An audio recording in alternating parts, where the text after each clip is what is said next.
네, 두 번째 시간입니다. 지금 뭐 아까 제가 이남우 교수님과 잠깐 말씀 좀 나눴는데 지금 샌프란시스코에서 이제 시애틀로 가셔서 오늘은 이제 시애틀에서 저희가 현지 연결을 하게 됐습니다. 오늘 계신 곳이 바뀌었어요. 예. 아마 에어비앤비이신 것 같은데. 예. 네, 연결 한번 해보시죠.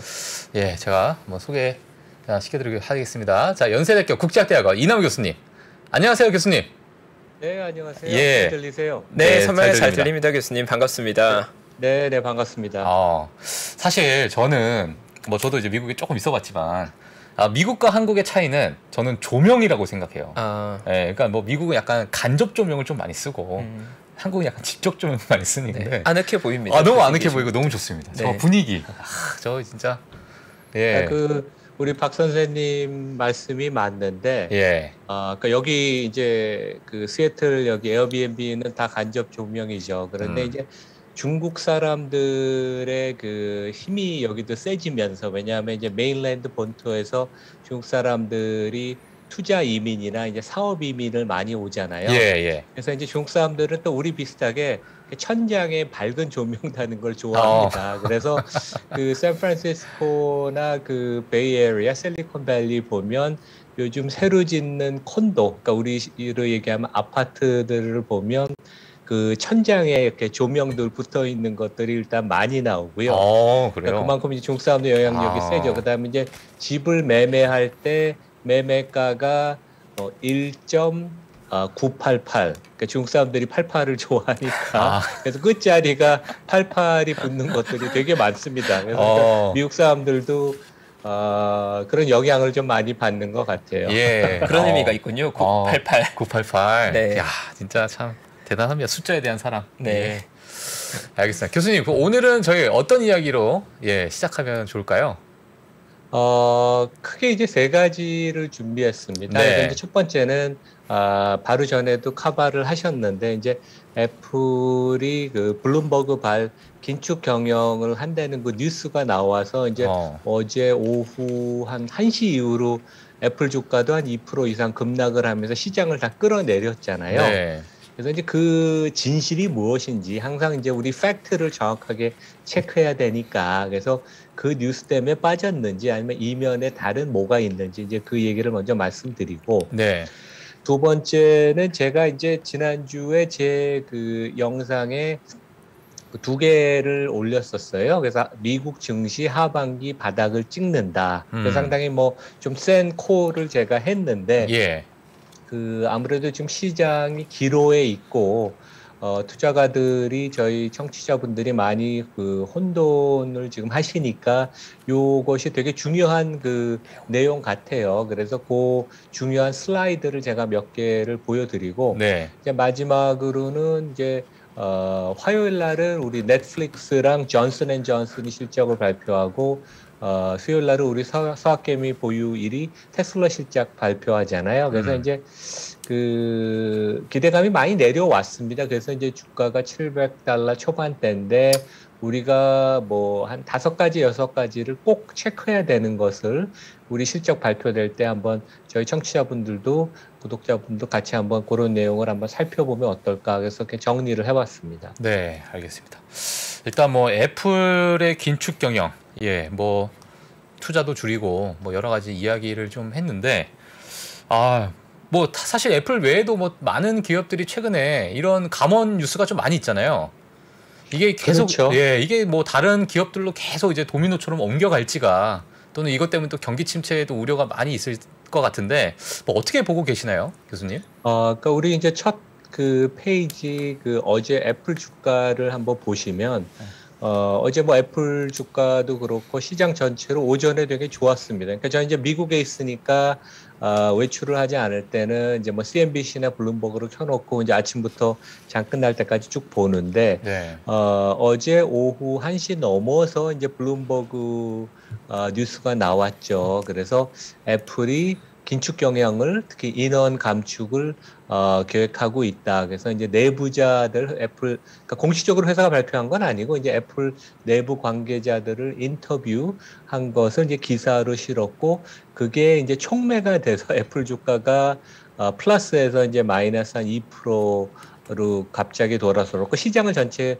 끌어내렸어요. 근데 이제 애플이 어떤 의미가 있냐 하면 우리가 보통 얘기하는 빅테크 중에서도 시가총액, 회사의 규모, 그 다음에 뭐 이익의 안정성 여러 가지 면에 있어서 빅테크 중에서도 항공모함 같은 그러니까 큰형, 맏형 같은 그런 역할을 하죠. 그래서 이제 그런 면에 있어서 시장이 조금 약간 충격으로 받아들였고 애플은 그래도 비즈니스가 괜찮지 않나 이제 그런 기대감이 좀 있었던 것 같아요. 근데 저희가 기억해야 되는 것은 1분기 실적 그 발표하는 자리에서 2분기에 맥시멈 한 10조 원의 매출 차질이 공급망 문제나 이런 것 때문에 있을 수 있다. 그래서 애플도 이러한 그 서플라이 체인 이슈나 그런 외부 그 좀 변수들이 좀 불안정한 것에 대한 예외는 아닌 것 같아요. 그래서 이제 그 블룸버그가 실제 실리콘밸리에 아주 그 경험이 많은 특파원들이 많습니다. 그래서 이제 대표 기업들을 한 명이 하나씩 담당을 하면서 아주 깊이 있게 취재하고 그 특파원들이 또 나름대로 그 책도 많이 썼어요. 그래서 블룸버그가 실리콘밸리에 아주 특종을 많이 내는데 그리고 우리가 뉴스를 정확한 팩트를 체크하자. 이제 제가 그래서 다음 페이지를 보시면 그 실제 그 블룸버그 그 뉴스의 제목은 애플이 이미 그 채용을 중단하기 시작한 다른 빅테크를 조인한다. 이제 그게 제목이고 이러한 그 부제가 이제 이러한 그 조심스러운 그 어프로치는 이미 유사한 행동을 한 아마존하고 마이크로소프트와 유사하고 이제 그게 부제였습니다. 그래서 이제 그 스토리를 정확하게 읽어보면요. 예. 전사적인 광범위하게 우리가 앞으로 뭐 인원을 전에 이제 뭐 일론 마스크가 정규직원 10%를 우리는 감축하겠다 이제 그런 발표를 했잖아요. 트위터를 통해서. 그래서 애플이 그런 식으로 전사적인 감원을 발표한 것도 아니고 비즈니스가 조금 모멘텀이 약한 일부 사업부서 일부 팀의 채용을 좀 지연시키겠다. 좀 천천히. 그러니까 이제 올해 가령 10%를 인원을 늘리는 게 있으면 그것을 2년에 걸쳐서 늘린다. 이제 가령 그 예를 들면 이제 네. 그런 것이니까 우리가 좀 정확한 팩트를 이해하는 게 중요할 것 같고 그 다음에 이제 회사가 얘기한 게 그래도 우리는 내년 2023년까지 공격적으로 제품 그 론치를 출하를 계속 할 것이다. 이제 그런 것을 해서 이게 전반적인 회사를 완전히 하강 국면으로 긴축 경영으로 가는 게 아니라 뭐 여러 가지 외부 변수, 경기 침체 얘기도 나오니까 조금 이렇게 조심스럽게 접근을 하는 이제 그게 어떻게 보면 이 뉴스의 진실입니다. 네. 그래서 이제 그 추가적으로 얘기가 나오는 게 이제 다음 페이지에 보시면 우리가 이제 알다시피 1분기 실적을 발표할 때 이미 메타와 아마존, 그러니까 우리 빅테크 5개 중에서 뭐 지난 1년 사이에 주가나 경영 성과 측면에 있어서 가장 어려운 게 메타 아마존이었잖아요. 네네. 그래서 여기는 이미 그러니까 비즈니스 합리화, 그다음에 인원 조정에 들어갔고, 그다음에 그 이후로 발표를 한 게 마이크로소프트와 구글이죠. 그래서 빅테크 중에 마지막으로 맏형격인 항공모함격인 애플이 발표를 했고, 어떻게 보면 이것은 지금 여러 가지 외부 환경이 녹록치가 않으니까 상식 수준의 예상된 감량 경영이어서 그 자체로는 애플 주가를 2, 3% 끌어내릴 어제 미국 나스닥이나 시장 전체를 끌어내릴 그런 헤비웨이트급의 큰 뉴스는 아니었습니다. 이렇게 언론에서 볼 땐 사실 당연히 그 뉴스 때문에 하락했을 거라 생각했는데 또 교수님께서 이렇게 짚어주시니까 또 조금 달라 보이네요. 아니 근데 사실 뭐 지금 와서 뭐 감원이라는 이슈가 조금 더 날카롭게 저희한테 좀 다가올 수도 있는 건데 과거에는 뭐 마찬가지로 감원도 할 수 있고 뭐 이제 뭐 사업부가 만약에 뭐 분할이 되면 뭐 약간의 어떤 조정이 분명히 또 있을 것 같은데 최근에 이제 조금 그런 부분이 좀 예민하게 좀 받아들이는 거죠, 교수님? 예, 그러니까 그런 면이 있는 것 같고 제가 지난주에 이제 애플에 근무하시는 분하고 뭐 간단히 식사를 했는데 이제 이 뉴스가 나오기 전이죠. 그래서 이제 뭐 그런 얘기를 나눴는데 애플은 다른 기업과 달리 그런 긴축 경영이나 그 인원 채용을 중단하는 그런 일은 없다. 계속 그 정규직은 꾸준히 그 필요한 자리에 적세적소에 그 배치를 한다 이제 그런 얘기를 했습니다. 근데 또 재미있는 것은 예. 제가 이제 빅테크 중에 이름을 밝히긴 좀 그렇지만 어느 한 빅테크 기업은 최근에 아주 그 채용을 그 이제 중단을 진짜 하고 그다음에 이제 비용 절감 왜냐하면 이제 이런데 보면 그 베네핏 그 복리후생이 워낙 그 좋거든요. 그래서 그 신입 직원보다는 좀 경력직 중심으로 앞으로 채용을 하고 감량 경영을 하는 그래서 회사마다는 좀 상황이 틀린 것 같은데 하여간 애플 뉴스는 우리가 조금 너무 팩트를 체크를 하면 조금 너무 과장되게 그 우리가 알고 있고 주가도 너무 이제 과장되게 반응을 한 거 아닌가. 그래서 실제 어제 월스트리트 저널을 제가 쭉 그 서치를 검색을 해보니까 월스트리트 저널은 이걸 자체를 그 단독 뉴스로 다루지도 않았어요. 예, 알겠습니다. 자, 이렇다. 그러면 이제 네, 네, 예. 그 다음 페이지를 보시면 네네. 박 선생님 이제 말씀하시려고 그러신 것 같은데 네. 그 다음 페이지를 보시면 그러면 왜 어제 주가가 이렇게 애플이나 시장이 하락했냐. 그래서 결국 그 이 뉴스는 어떻게 핑계고 그 이면에 깔린 것은 여전히 그 밸류에이션의 부담을 조금 시장 전체로도 그렇고 IT 업종에 대해서 느끼는 게 아닌가. 특히 이제 애플은 주가가 조정을 받았어도 여전히 퍼가 20배가 좀 넘죠. 왜냐하면 뭐 회사의 비즈니스 모델도 안정적이고 주주 친화적이고 여러 가지 장점이 많으니까. 그래서 다음 페이지를 보시면 그 미국의 IT 업종의 장기적인 퍼의 수준을 보여줍니다. 그래서 이제 우리가 2012년까지 한 10년 전을 거슬러 올라가면 그때만 해도 미국 그 IT 업종 퍼가 15배 미만이었어요. 그러니까 우리가 이런 때가 있었나 이제 그러네요. 그럴 텐데 예. 꾸준히 이제 올라갔죠. 15배 한 13배 정도에서 코로나가 터지기 전까지 한 20배까지 올라갔다가 그 다음에 이제 코로나가 터지면서 재정을 집행하고 초저금리로 들어가면서 IT 업종의 퍼가 좀 지속 가능하지 않은 30배까지 올라갔고 그것이 지난 한 금년 들어서 이제 그 페드가 연준이 금리를 올리면서 30배에서 20배로 내려온. 그러니까 우리가 이제 영어로는 valuation이 de-rating이 된다, level down 된다 이제 그런 표현을 씁니다. 근데 결국 그 어제 주가 하락은 이런 질문을 투자가들이 던졌던 것 같아요. 시장에. 네. IT 밸류에이션이 30배에서 작년에 20배로 내려왔는데 여전히 높은 것인가? 이 정도가 합리적인가? 그래서 그런 질문을 던졌던 것 같아요. 그래서 실제 우리가 항상 시장을 볼 때는 눈에 드러나는 뉴스에 의해서 주가가 빠진 것 같지만 이면에는 그런 밸류에이션 이슈들이 있거든요. 그래서 이제 그런 것들을 우리가 한번 생각해 볼 필요가 있습니다. 그래서 그 뉴스 자체보다는 그 이면에 깔려 있는 IT 업종의 밸류에이션 그것을 우리가 한번 생각해 보면 좋을 것 같습니다. 예, 알겠습니다. 정말 이게 너무 핵심적인 질문이 될 것 같습니다. 맞습니다. 예, 네. 이게 앞으로 30배가 너무 과도했다. 그럼 앞으로 계속 20배의 어떤 언저리 있을 것인가? 저희는 주가가 사실 위에서 사신 분들이 좀 많이 있거든요. 계속 갈 거라고 좀 생각이 들었고, 맞아요. 예, 이게 정말 참 어찌 보면 가장 핵심적인 얘기가 아닐까 뭐 이런 생각이 좀 드는데 교수님께서는 어떻게 보시나요?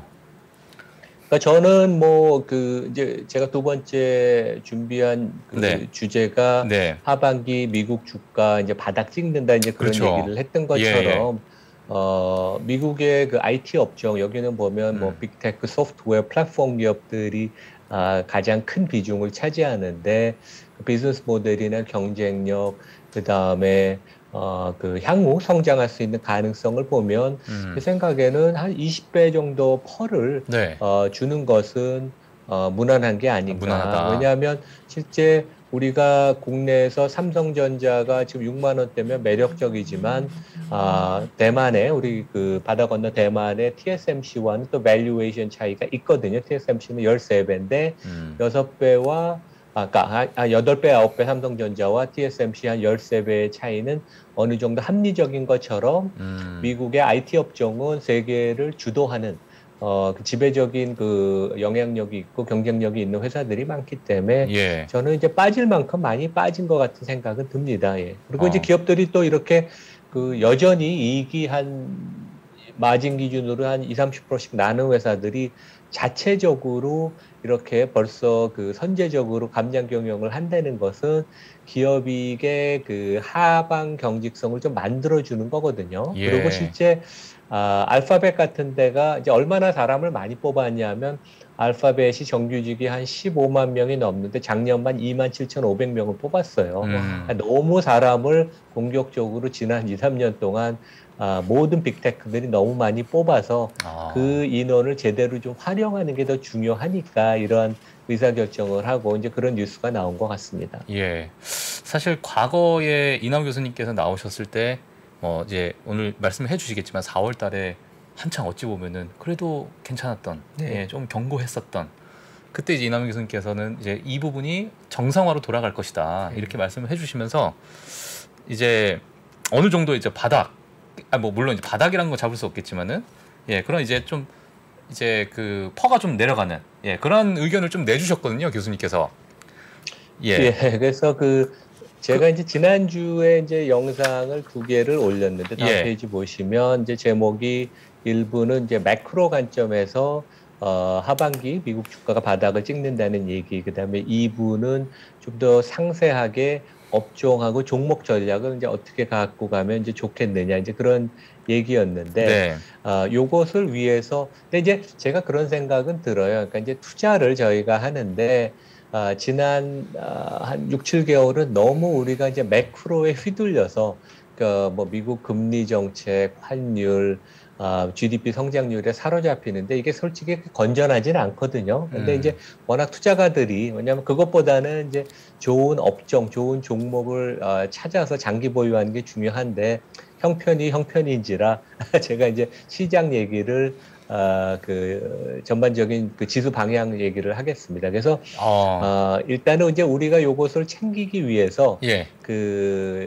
제가 이제 영상을 찍을 지난주 초에는 이제 S&P가 3,780 정도 수준이었어요. 다음 페이지에 보시면 지금 미국 주가 수준이 얼마인가. 그래서 이제 요걸 위해서 우리가 4월 달에 S&P 500이 그 좀 전에 우리 박 선생님 말씀하신 것처럼 4,400일 때 제가 이제 논리를 말씀드려서 이제 그 논리가 3,800. 어느 정도 이루어지면서 제가 이제 왜 하반기가 정확하게 언제인지는 모릅니다. 그래서 실제 뭐 월가에서 가장 뛰어난 하워드 마크스도 계속 얘기하는 게 주가의 바닥은 아무도 모른다, 나도 모른다. 하지만 그 리스크 리워드가 유리한 국면에 오면 이제 이분이 콜을 한데 이분도 최근에 이제 긍정적으로 보죠. 그래서 요거를 제가 4월 달 영상의 핵심 2페이지를 먼저 말씀을 드릴게요. 그래서 이제 주가라는 것은 개별 종목이든 시장이든 크게 보면 앞으로 이익을 얼마큼 낼 것인가, 이익 성장률에다가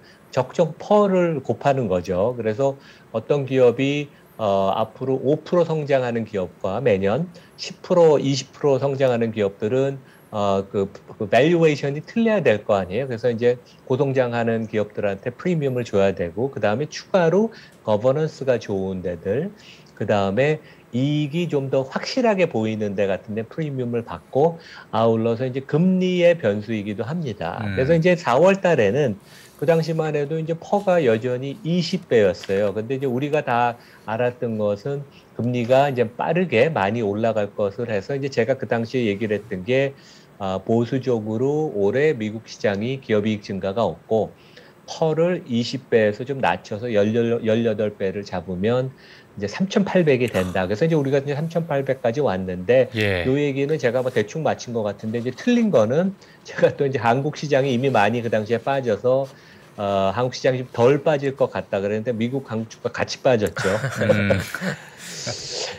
다음 페이지를 보시면 이제 요 그 퍼의 스토리를 설명을 드리는데 그 작년에 이제 퍼가 한 23, 4배까지 갔다가 올 연초를 22배에서 시작해서 4월 달에 20배까지 갔고 지금 한 16배, 17배까지 내려왔습니다. 그렇죠? 그래서 이제 제가 이제 그 하반기에 주가가 바닥이 아닌가 이제 그런 얘기를 하는 것은 다음 페이지에 보시면 미국 주가 상당히 매력적인 수준으로 하락했다. 그래서 이제 제가 하고 싶은 가장 핵심 얘기는 리스크 리워드가 유리한 구간으로 진입했다. 그래서 우리가 이제 그 S&P가 4,700, 800일 때는 밸류에이션이 주가가 이만큼 고평가됐던 거고 4,400이면 요 정도까지 내려왔고 지금 한 이만큼 내려온 것 같아요. 네.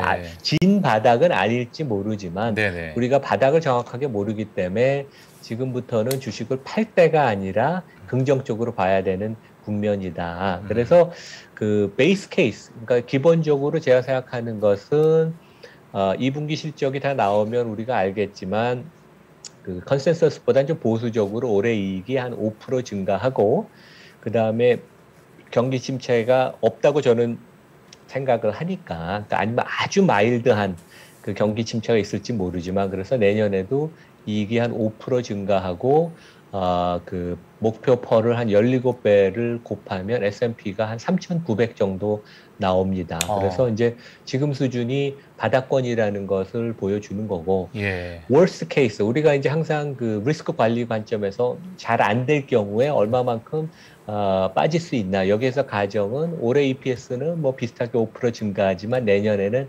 5% 감익 이익이 감소한다고 보고 펄을 좀 더 낮게 잡았어요. 16배 하면 이제 S&P가 한 3,400까지 빠질 수 있다. 그래서 물론 여기서부터도 3분기가 아니고 4분기가 바닥일 가능성도 높아요. 근데 주가는 우리가 1, 2년을 놓고 보면 지금 거의 바닥권에 진입한 거는 맞다고 저는 개인적으로 생각합니다. 그리고 이제 요것을 뒷받침하는 리서치가 6월 달에 이제 골드만에서 나왔는데 다음 페이지 보시면 그 과거에 2차 대전 이후로 그 미국 연준이 주가에 큰 영향력을 행사하는 그런 그 시기의 주가를 보면 미국 연준이 금리를 급격하게 올릴 때 지수가 하락을 했지만 거꾸로 지수가 올라가는 것에 계기가 된 것은 금리 인하가 본격적으로 논의되는 시점이다. 그래서 이제 저는 개인적으로 뭐 올해 내내 공격적인 그런 연준이 금리 인상을 하겠지만 아마 내년 중반쯤 되면 금리 인하 얘기가 본격적으로 논의가 될 것 같아요. 네, 그 내년 여름쯤 되면 그러면 시장이 되는 건 항상 효율적이고 똑똑하고 빨리 반영을 하니까 그런 것들을 미리 반영되는 게 올해 연말 언제가 아닐까. 그래서 3분기 아니면 4분기가 바닥이라고 저는 생각을 합니다. 예. 그 요즘에 이제 매크로 지표들이 상당히 좀 많아서 사실 그 CPI에 대해서 관심도 많이 있고 그래서 이제 9월 달에 그러니까 뭐 8월 달에는 뭐 FOMC 미팅이 없고 9월 달에는 7월 8월에 대한 어떤 CPI를 둘 다 볼 수 있는 그러면서 이제 9월 달에 뭔가의 어떤 흐름이 좀 어떤 역변할 수 있는 그런 시점이 되지 않을까라는 의견도 조금 있는데 그런 부분은 교수님께서 어떻게 생각을 하고 계시나요?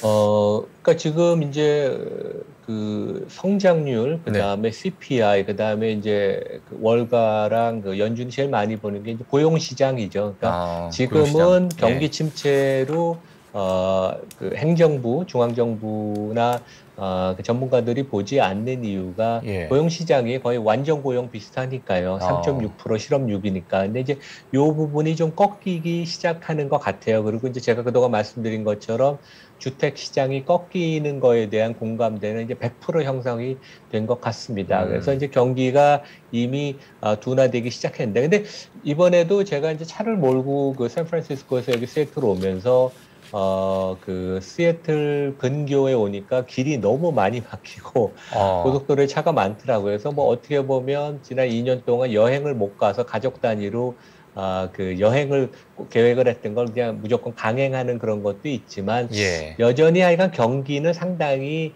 고공행진을 하는데 이제 모멘텀이 좀 꺾이는 게 아닌가. 그래서 아직까지는 미국 경기가 우리 이제 금융주 실적 나올 때 뱅크 오브 아메리카 CEO 브라이언 머니핸도 얘기한 것처럼 그 은행 그 지표를 보면 2분기까지는 최소한 7월달 첫째, 둘째 주까지도 경기는 미국 경기가 상당히 괜찮다 이제 그런 얘기를 했죠. 그래서 그 하여간 이제 제 생각에는 3분기부터 4분기까지 급격하게 좀 지표가 악화되는 그런 그 상황인 것 같습니다. 그러니까 골고루 여러 가지 데이터를 보고 연준이 판단할 것 같아요. 예, 알겠습니다. 정말 이걸 참 많은 걸 배우고 있습니다. 정말. 네, 알겠습니다. 자, 다음에는 어떤 이야기로 저희가 들어가면 될까요? 예. 그러니까 제가 근데 이제 매크로 얘기를 드렸고, 네네. 그다음에 이제 우리가 개별 종목 업종에 대한 전략을 해서 좀 한두 마디 말씀을 드리고 싶은데, 제가 뭐 전에도 비슷한 얘기를 한 것 같은데, 이제 다음 페이지를 보시면 네. 우리 그 서학개미 그 보유 종목 미국 주식에서 톱 50예요. 그래서 이제 요걸 제가 이제 꼼꼼히 살펴봤더니 뭐 좋은 종목들 많이 가지고 계시기도 하지만 전체 보유 종목 톱 50 중에 반 이상이 IT 업종입니다.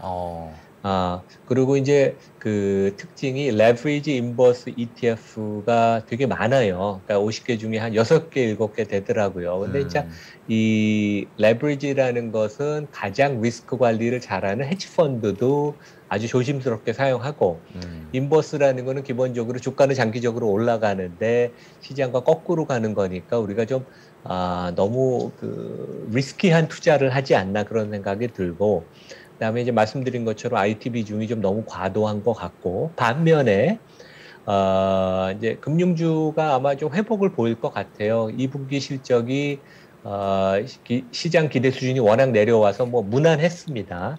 근데 금융주는 배당을 보통 한 3~4% 주거든요. 근데 톱50 중에 금융주가 하나도 없어요. 그리고 필수 소비재 종목은 코카콜라 하나. 그러니까 너무 우리가 치우친 투자를 그러네요. 하는 게 아닌가 생각을 하고, 그다음에 경기 관련주 중에는 아주 딥시클리컬한, 진짜 실제 투자하기 어려운 종목들을 들고 있어요. 그래서 뭐 델타 항공사나 카니발 같은 거. 그러니까 우리가 전반적인 포트폴리오가 안정적인 장기 성장을 하는 기업을 들고 있기보다는, 물론 이제 빅테크 같은 데는 그렇긴 하죠. 하지만 너무 우리가 치우친 리스키한 투자를 하지 않나. 그래서 이번에 이제 시장이 그 변곡점을 지나면서 우리가 포트폴리오를 좀 재조정을 하고 그 앞으로 몇 년을 내다볼 때 이런 말씀을 좀 드리고 싶습니다. 예. 전부 제가 좋아하는 종목만이 들어갔습니다. 정말 참 신기합니다. 저런 거 보면. 금융주 좀 사셔야 될 것 같아요. 예, 생각하는 게 다 똑같은 것 같아요. 예, 정말. 알겠습니다. 아유, 교수님. 저희가 지금 시간이 조금 이제 얼마 남지 않았는데요. 이제 마지막으로 한 가지 이제 더 말씀해 주실 게 있을까요?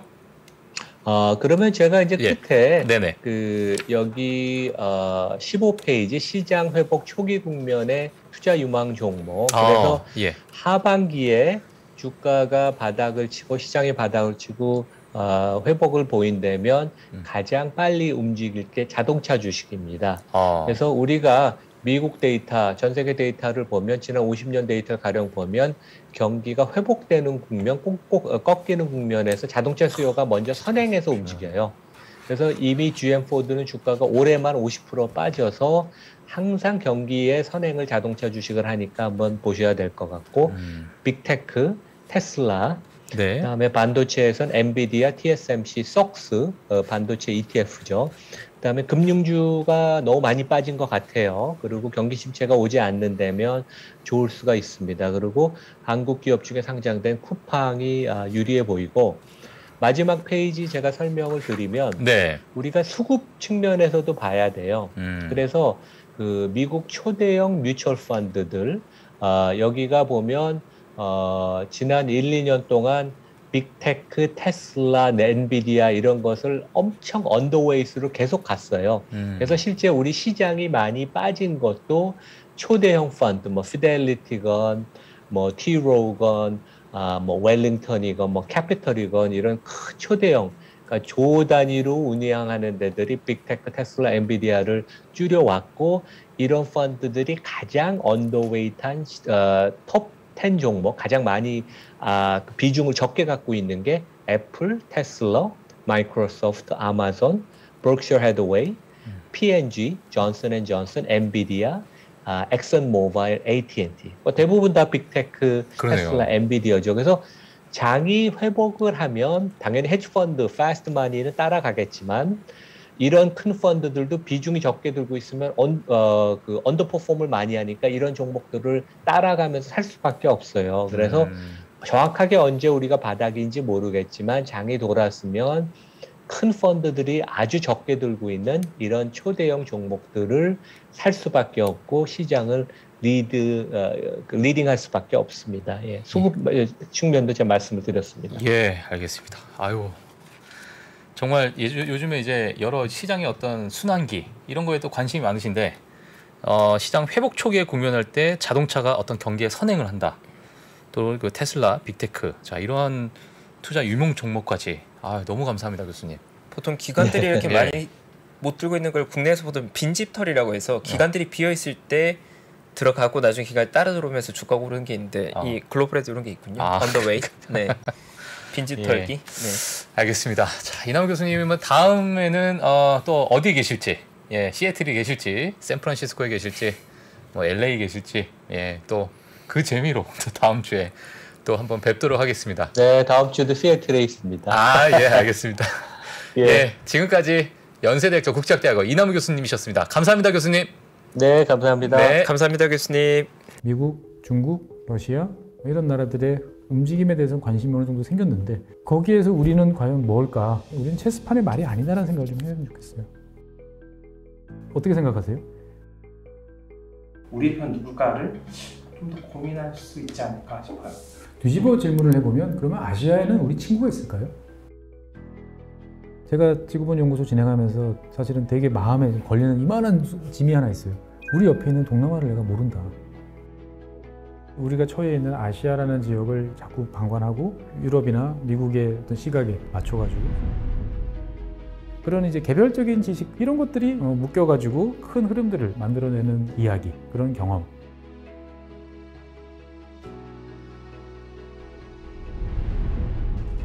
작고 잡다한 지식이라도 그것들을 절대 무시하지 말라. 나는 그건 되게 긍정적이고 그런 지식들을 연결해서 말 그대로 위즈덤이잖아요. 정말 현명해지고 뭔가 남들하고는 좀 차별화된 그러한 관점 그리고 그러한 비전